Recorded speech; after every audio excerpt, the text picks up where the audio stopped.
So, hello everyone. This is Sanjay, and I welcome you all to this English learning YouTube channel, English Every Day. In this video, we are going to talk with somebody, a person who's from Rajasthan. Her name is Dr. Suchitra, and she's really very beautiful. And we are going to practice Indian accent. So, before we go ahead, let me ask her to give her a small introduction. Yes, please go ahead. Thank you so much, sir, for giving me this opportunity. And myself, Dr. Suchitra, I am belong to Rajasthan, India, and now I am a doctor, Ayurvedic doctor, and a yoga instructor. And I'm Okay, so grateful you to giving me this opportunity. That's really great. So as like I always come up with new people from India, like last time we had Neelam, then we had Shubham and the other peoples we have in the classroom in this show, where we communicate and we come to know more about how Indian people speak and how their accent is. So you will get a chance today to go more closer to the Indian accent, where because we have got Suchitra, she's a really very good speaker, and she would be giving you some insights about the Indian culture or maybe any topic we select for the discussion. And during that, you will be feeling more familiar to be like the Indian accent. All right, so Chitra, so as you said, like you are a doctor, right? So, like, what kind of doctor you are? Like you said, you are a herbal doctor. Herbal means like in India, people say Ayurvedic, which means herbal. That means the medicine is made by some different kind of herbs. And as you know, like India is a country where different kind of herbs are there which can be cured, and there are many research have been done on that. So yes, Suchitra, could you please expand more like this? What kind of doctor you are, and what kind of medicine, what kind of patients you treat in? Basically, Ayurveda is a tradition Indian pathy, sir, where we treat people and cure disease by their roots. And we focus more diet, the yoga, and the herbal medicine, which have no side effect. So there are a lot of medicine therapies and daily routines, and we treat people on their behavior, the medicine and the therapy. So we cure the disease by root, and we say people and we advise people that you should avoid these things. That in future you will not get effect from this disease again. So you mean to say you go for a permanent treatment? Generally, like what happens when you Yes. go for allopathy, the like we say English medicines. So these are having like a short-term results. But if you say about the Ayurveda or maybe the herbal treatment, so you believe that it has a permanent solution for any chronic disease you have. Is it like that? Yes, sir. This is, but it's take time. There was only one advantage in Ayurveda that it take time. It takes time. Okay, that's great. Now, one more thing, like Suchitra, because in India there are 29 states, and one of the states called Madhya Pradesh, MP, where I live in, and Suchitra is from the another states called Rajasthan, which is a very traditional states of uh, India. And in Rajasthan there are many things which are really very special, just like the food, the cultural activities, the marriage ceremonies. So we talk something about it. I mean, maybe we can discuss about the marriage ceremony because our overseas students, because we have got the students from Taiwan, Malaysia, Hong Kong, Japan, Korea, USA, UK, Belgium. There are different countries that we have the people from, and they are really very much willing to know more about the Indian culture, Indian marriages, Indian ceremonies, Indian festivals. So, are you comfortable if we can talk about the Indian marriage system, especially in Rajasthan, in your city? Yes, sir. I'm comfortable. Okay, so first of all, I would like to know, like a marriage ceremony, what is a kind of date for the marriage? I mean, a boy or a girl, how long should be? I mean, what should be their age to get eligible for marriage? Basically, sir, the societal era, and if we talk about the basic thing which are popular in India, so I think between 20 to 30 years, uh, the youth is capable for marriage. And nowadays, this thing is gonna change, but the societal things are still there, because there are so lot of law which are conducting that the suitable age, but yes, minimums are 21 year for boys and 18 year for girls. After 18 year for girls and 21 year for boys, they are capable for marriage. And before their 30s, they get married. Okay. Is it compulsory in India, in your state, like to get married, or it's your own choice? I mean, if you don't want to get married, you want to be single for the whole of your life. So, is there any kind of obligatory system where you need to get married? Particularly, we can't say this thing, sir, but practically, this thing is mandatory because Mhm. we can't deny this thing, and a lot of youth are not want to marry, but they have to marry because their family pressure, the society pressure, they can't handle this thing, and most crucial thing that they give importance to their family, their reputation, so they have to marry. They have to marry. I mean, just because of the society and the family background and something like that, people need to get married. Yeah. Okay, I also would like to know, suppose if somebody wants to get married, so who will make the decision to get married? I mean, is the girl or the boy having freedom to marry anybody, or they need to go accordingly to their parents? So, there are both things that Hmm. it's particularly depend on individual and the education and in Rajasthan, sir, there are a lot of districts that we can't compare Rajasthan one space to one place to another place because you can also see lot of variety and lot of various developmental things in Rajasthan, and in all over India we can also say this thing. And I think the marriage is basically, sir, the main thing I think we focus while it's come to marriage is age. First thing is age, and second thing is that, sir, it's arrange or love. If someone Okay. find their partner, uh, Yeah, yeah. Please yes, sir. continue. Yeah, please continue. Continue. Okay. First thing is Okay. age, sir. If a person reach at 25 year, then the person start looking, and the family, especially the family, the relative are thinking that okay, this child is should be married now, and they start searching for a proper match for their boy or girl. And if it's come to love marriage, and from 2 decades the love marriage is increases, but sir, still the arranged marriage ratio is more than 60% in India. And if we talk that all over the ratio, according to NHM research or the UNICEF data, I think 90% marriage is still arranged marriage. Wow, that's really very surprised to know. Like, so you said there are two. You said one term like arranged marriage and love marriage. And you say from last 2 decades, the love marriages percentage is increasing. Whereas in the past, before the 2 decades, it used to be like people used to get married by some arrangements. Arrangements here, what do you mean by arranged marriage? Does it mean like the parents need to find out the partner for you? Yes, sir. Okay, so the parents needs to find out a person, a suitable person. So what happens like when just for example there is a girl and parents they find a suitable boy. So do they live longer or they broke down or what happens? Like I mean because in different countries it is not possible like you get married with an unknown person and you find that the person you are not having familiarity, the mutual understanding and everything. So what happens in arranged marriages? Can you give some examples? Like, do they go on the way longer, or they break down, or what happens? So basically, I want to say that marriage is a stable relationship, which is between a man and women, and society permitted them to having children and fulfill their physical needs. And apart from this, the stabilization of this arranged marriage concept by our society, not the particular any laws or any rules.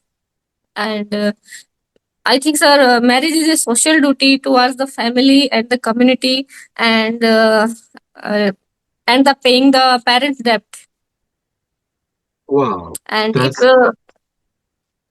so. If I ask you, like, if I compare love marriage with arranged marriage, so where the people feel more satisfied when they get married, or with the person they actually get infection with, or maybe having love or relationship with, or maybe the person who's getting married with somebody who's unknown to him or her. Okay, so in case of arranged marriage, they have means the boy and the girl who wanted to marry. They have more stronger family backup and family support and societal approval.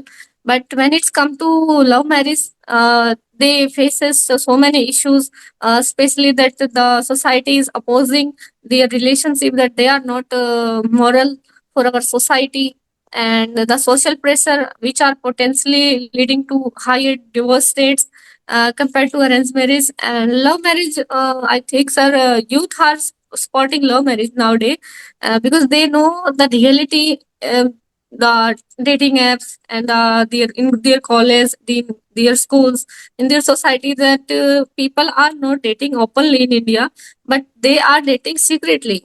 And every youth know this thing because they also are involved in this kind of activity. So now Wow. they have a fear that we can't able to find our suitable partner. We also have one news in one of the newspapers in India called live-in relationship. Could you please say more about like what does it mean by live-in relationship? I mean, you can expand that. Live-in relationship means it's a Western culture, Okay. and the youth, they are educated and they know, and they believe that we should know our partner before a marriage. So they apply this concept. I think 10 to 50 years ago we are not know this thing, but nowadays it's common in higher cities, in developed city of India, but not in rural area. In urban area this thing happened. And we can't say, sir, in Rajasthan, I think there's Mhm. one or two cities where we can see these kind of thing, and they are not in openly live in relationship, they are secretly in live in relationship. And because the society not accept this thing, and people are not give their house for rent. If someone said that I want to live in relationship, they can't accept these things, sir. And the generation gap is for this kind of thing is very high and very, what can we say, that hilarious, Oh my God. not acceptable. How about the law and order? I mean, what can I say? Like the Supreme Court, which is one of the biggest authority entity in India to make decisions, the legal decisions. So, what about that? I mean, is it okay with law and order to live in to have like a live in relationship, or no? It's not like that. No, sir. Law and India's constitution support love marriage and living relationship. They have a right of freedom that they can do, and if they are not, what can we say, that they are not minor, so they are mature. They can take their decision by own, and family is not family can't force them to do marriage or to marry with someone non unknown guy. So marriage the rules our constitution spot fully to youth, but sir, still in India, that moral is more higher than rules. So society is still ruling the all the kind of things. So we can't say that if someone has courage, that he can fight with their family and the perspective of their old perspective and their typical mind, narrow minded thinking, they can fight. So they will live happily in another state city, not in same city, because they face so many societal resist. Okay, that's very good. So these are the internal insights for how marriages are done. I mean, what are the ages for the marriage? Also, I mean, it's like it's not obligatory that you need to go into love marriages or arranged marriages. So now let's move on towards the ceremonial part where we want to know. I'm very excited to know, like, in different countries, the marriage system is there in like 1 hour or maybe in 30 minutes. They need to go to the court, they sign together, they take some kind of responsibility, they take oath to protect somebody, and then they get married. What happens in India? How many days the function or the ceremony for the marriage goes on? Okay, sir. In India, wedding function are a multi-day ceremony. It's cultural rich and very radiant and celebration that unite two individual and their family. And it's take, I think, 10 to 15 days, sir. If we talk all the state. and the minimum 7 day ceremony is everywhere common in every ritual, every religion. So it's a huge ceremony. I think the biggest ceremony in anyone's life, because they are spending so many money. They are celebrate for so many days, and the gathering is so huge. And like sir, there are a lot of ceremony like haldi, sangeet, Saptapadi, and pre-wedding, if we roka ceremony, engagement, these kind of thing. Nowadays, pre-wedding shoot is more common in India, and after post wedding also there are some ritual, that the vidai and the gift exchanging thing. There are a lot of So, things are that it's take, and it's after completing the wedding, it's too tired thing to handle, sir. you said like it takes much more money to invest into a marriage ceremony. So where do they invest the money? I mean, why people spend too much money over marriages? And it's okay, like there are many rituals. You say post and before marriage and after marriage. There are many things people. You said some of the rituals also. I forgot the name. Like you say roka, and you say haldi. Haldi. What does it happen in haldi? Haldi is basically, we can say, in haldi ceremony we made a paste of turmeric, sandalwood, and rose water, and apply to the bride and groom by their family members. And the purification, this is a process of purify the couple, and believe to bring good luck and natural glow. And on healthy day, everyone wear yellow dresses, so this look more radiant. So it is like a festival. I mean, marriages are like a festival in India, where people Yes, they sir. have it for 7 days, and for these 7 days they have a different kind of activities, right? Everyday You life feel like a festival, sir. Festival. Wow. So that's something. So it's really good to be involved into a marriage ceremony. I have attended many of the marriages where I have seen like the people they wear new clothes, they decorate their house, they have firecrackers, and there are many things. Even though I have attended one of the marriages where the sangeet, you say musical program is there, where the girls and boys they jump together and they have a competition and they sing together. So that's really very interesting. We Yes, also have basically it's heard, a music night. that when a girl gets married with a boy, the father of the girl gives some money to the boy. What does it? I mean, why it happens and why the money is given? Is there any particular name to that process? Basically, sir, it's like dowry, but Mhm. not we can't, because in Indian constitution dowry is banned and it's illegal. But now the society is still ruling this thing with the name of gifts. That they Okay. said that we are giving you gifts, and they spend a lot of money uh, on the on that, not only for the groom, entire family of groom, and every materialistic thing like sir, sofas, bed, almirah, everything which is used in our daily routine in our house. More than it's our vehicles, like they spend money on vehicles, like car, 20 lakhs car, according to their financial situation. So we can say this thing, this is a dowry, and but people are afraid to use this term openly, because if they get caught, then they will be in jail, and they must have pay some money for doing these kind of illegal activities. You mean to say it is illegal to give money or in the form of dowry, but they change the system and they say like it's like in the form of gifts and they provide it to the whole family members, people who come from the side of girls. Along with this, you said like they give some kind of vehicle, like a car or motorbike or something like that. All right. We Yes, also sir. have seen in some Bollywood movies, like in India, the movies are called Bollywood movies. So in Bollywood movies, we see like a girl gets married and the father is unable to give money and the marriage gets rejected. Does it happen in the reality or it is showing only in the movies? Yes, sir. Um, it's a harsh reality. We can't Mm-hmm. deny this fact because first thing that's if in arranged marriage, if we talk about in arranged marriage, two families already saw that what is their financial situation and what is their social reputation. So according to their match, they fix the relation. Okay, we will get married our children each other.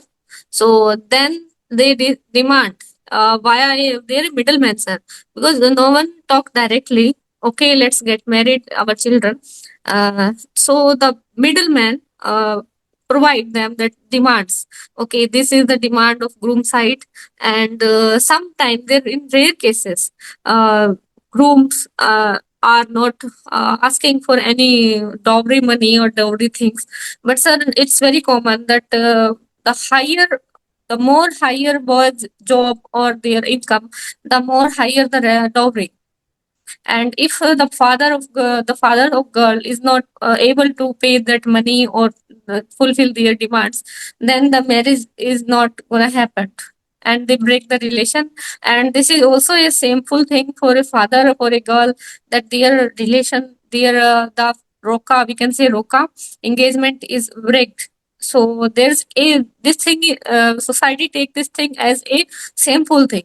So father take loans, and he borrow money from anywhere and try to fulfill the groom side demands. This is a harsh Wow. reality, sir. We can't deny this thing. Okay, so that means parents, when they educate their son, they want to get that money back in the form of marriages. And this is why maybe it's Yes, sir. obligatory. Wow. I mean, this is really very unknown facts we did not know before we got the insight from your side. So, Dr. Suchitra, what is your personal opinion about the Indian marriage system? I mean, if you are given a chance to change something into Indian marriage system, what would you do? First things are that the rules and the society. I want to change the old generation perception, sir. First thing that I want to teach the old generation, no, not the new generation, because new generation know the fact and they are more practical than the old generation. So I want to cancel. I want to fill there the generation gap. The generation gap is the biggest thing that our country is not developing in this area, in the marriage area. There's also a lot of benefit of arranged marriage, sir, but it's like a gambling. That if you get the good partner, then you will be happy entire life. But if you will get a jerk, then your life will be destroyed. So first thing is a generation gap. Okay, generational And gap is there. Now, what is your personal opinion? Because I have seen in many countries, people nowadays they don't get married because they feel it is a kind of responsibility which they are not prepared to obtain. How is your opinion? I mean, what do you think? Should people get married or it doesn't require? personally, sir, in my opinion, I don't support the concept of marriage until you find a perfect partner. You find a soulmate for you. And the arranged marriage concept that get married to a known person, I can't deny this, and but I not favoring in this point, sir. But I know this truth that in some year I have to marry a unknown guy, and my parents also support arranged marriage, so I don't have any option to follow them. So one day or the other, you need to get married just because of the societal pressure. All right, Yes, sir. so that's great. All right, so And if I want to deny, sir, if I want mhm. to deny, then I must more successful that in our entire bloodline, in our entire city. Then I want more power, and I have to a power to fulfill lot of family needs. Then I have take my own decision by my own. That's why girls are more focusing on their career, and they want to get independent because they know that if they are independent, then they can put their perspective, and they can say the thing that they want this, or they are don't want to do these kind of thing. So for the girls, it is really needed that they need to be very successful in their life. Then only they can deny Yes, or sir. they can, go opposed to that decision which is made by parents. All right. So That's all because we have discussed so many things about the marriage system of India. So you have seen, now I'm talking to my audience, and I would like to say, like, how you came to know about the Indian marriage system, how it has been created by parents, what kind of things parents from the girls, boys, they do, and there are many things. If you feel that if you have any other questions about any any kind of part of marriage system in India, you can write down below in the comment section and I will be very happy to reply you. Along with this, I would really appreciate Dr. Suchitra that she has given us the insight for Indian marriage systems. Thank you so much, Suchitra ji, because it's really nice to have you in our class today to discuss more about Indian marriage system. And for certainly, we'll be coming with more new Indian topics with Dr. Suchitra. She is a really good speaker, and she will be giving the insight for the topics. So, if you have any question, any query, or anything you want to know more about, or any specific topic you want us to discuss in the next session, you can please write down in the comment, and we will be very happy to make a video on that. So, by the time, thank you so much, Suchitra, and we'll see you in the next video. Thank you so much, sir. I'm glad that you give me this opportunity. You're very welcome. Okay.